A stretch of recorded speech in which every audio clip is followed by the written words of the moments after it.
His life was all about compensation. Behind him, he heard the soft shimmer of cymbals as Dexter determined the moment and the mood was right. They always let Dexter choose the moment. His timing extended beyond the drums to the surreal. Besides, it was easier to follow, flowing into the beat, than to anticipate it. Brant closed his eyes and let his fingers fall naturally to the strings.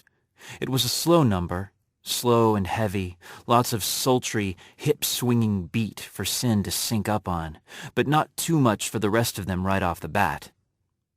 Blues. It was all the blues in one form or another, but this was pure. The melody was from a converted Hank Williams ballad, dissected, devoid of twang, but filled with deep, resonating tones and a heavy, slippery backbeat. It was an arrangement that Brant himself had come up with in a rare lucid moment, and he silently thanked Dexter for realizing it would draw him in. He had to get in quick, into sync, into the beat and the rhythm, into the sound, or he was lost. He wasn't certain when he first became aware of the presence at his shoulder. He felt the moist hot brush of fetid breath, caught the scent of dusty roads and sweat-stained clothing, and in that instant, he heard the voice. "You keep playing, boy," the old man whispered hoarsely, insinuating the rhythm of his words into the song. "You forget what you see. You forget what you know. But you don't forget to keep them fingers dancing." Brant shivered and closed his eyes tighter, but he did not stop playing.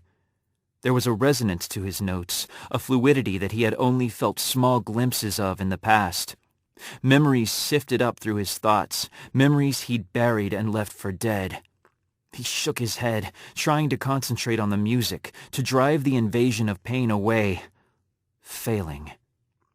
Phantom videos of all that had hurt him most deeply strobed before his eyes and drew the pain from him one note at a time, white-hot threads pulled through heart and skin in a long, slow, unraveling sound as tears flowed freely down his cheeks. The song shifted subtly. Brant no longer heard Dexter's drums, or Sin's bass, though he felt the rhythm shivering up from the floor to vibrate through his nerves. Softly at first, then with growing insistence, the voice of a second instrument rose. Brand thought instantly of the old man's harmonica, but as quickly realized it was different. The sound trembled with emotion and vibrato, shivered with elegance. Violin.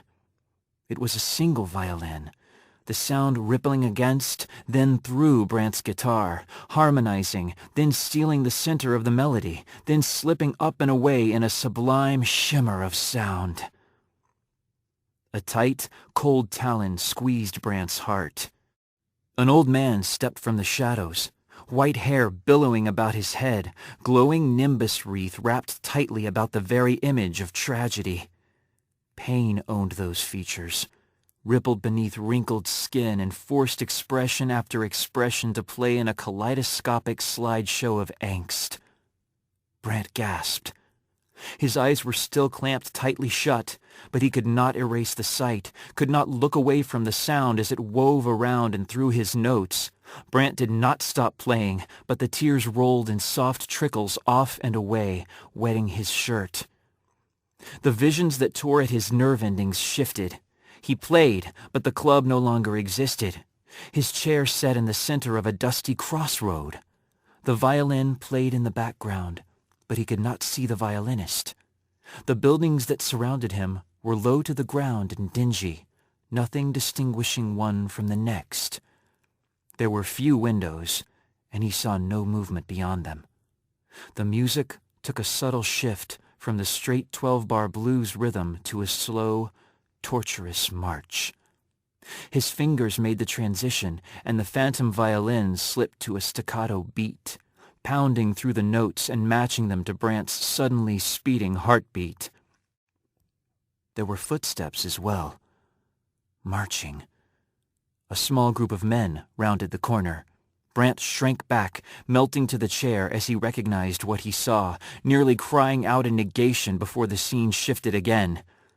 He knew the uniforms, the black, over-polished boots, the distinctive, high-reaching steps. Now he sat in the center of a different crossroads, gaze locked to a different set of doors. A line of people moved slowly and reluctantly through them. He felt their fear, their uncertainty, and the voice of the violin pounded it deeper, made him part of it. A single set of eyes captured his, and he trembled as the old man glared at him. The violin was nowhere to be seen, but Brant knew who played. The musician shifted through the crowd, blended with the crush of bodies, and disappeared between the doors. There was a sickening ripple as he felt a part of himself torn free and dragged along, scenes shifting to shadows and confusion. People crowded on all sides, too close, too many, all terrified. And there were men moving among them, barking out commands in a language that meant nothing to Brant. Those surrounding him wore crude blue and white striped shirts. Men, women, children, all the same.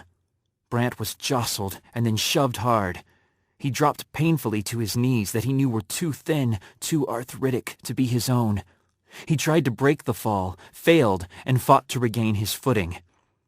Those around him stared mutely through humiliated, pain-soaked eyes at the invading soldiers, and terror so deep and dark it melted from them and dripped to the floor, filling the room and flooding Brant's heart.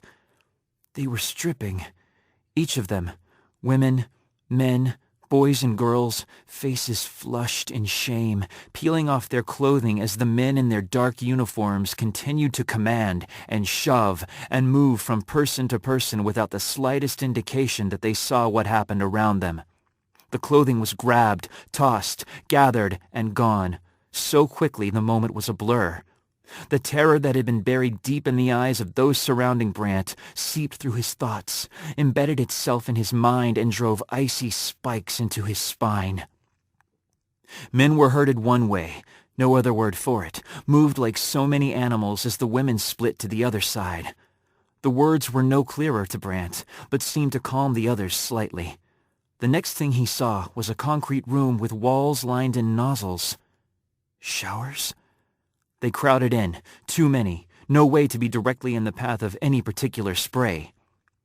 The shower nozzles themselves were strange, and then the soft hiss of something escaping from the nozzles, something less powerful than steam, more insidious.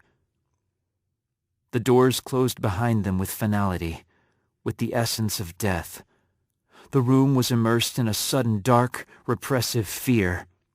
Breathing became difficult, and those near to Brant panicked, moving toward the entrance and the exit, opposite sides of the dark, empty room, equally sealed. They pounded at the doors, more and more frantic with each passing moment. Nails broke as they scratched and dug at strong wood with fragile flesh, digging into grooves already worn in the surface, and Brant slid down, deep inside, away. He felt the chair beneath him again, heard the notes of the violin so dark and empty and yet full of emotion, tearing at his world and shredding it. Brant's fingers moved of their own accord. 10-digit puppet controlled by the images, images controlled by the pain, beyond and behind it, the song.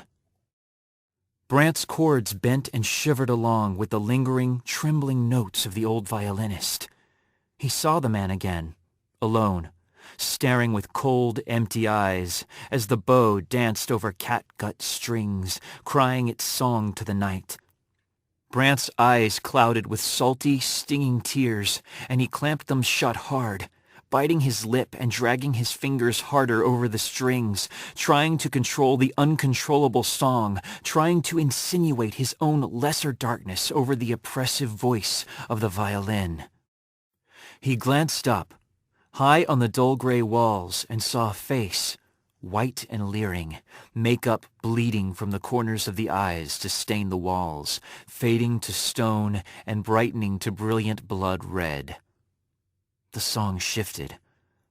Brant played through the hitch in his chest that threatened his breathing, played through the white-hot pain of fingers pressing too tightly to the strings, dragging so hard into bar chords that skin nearly parted from the pressure.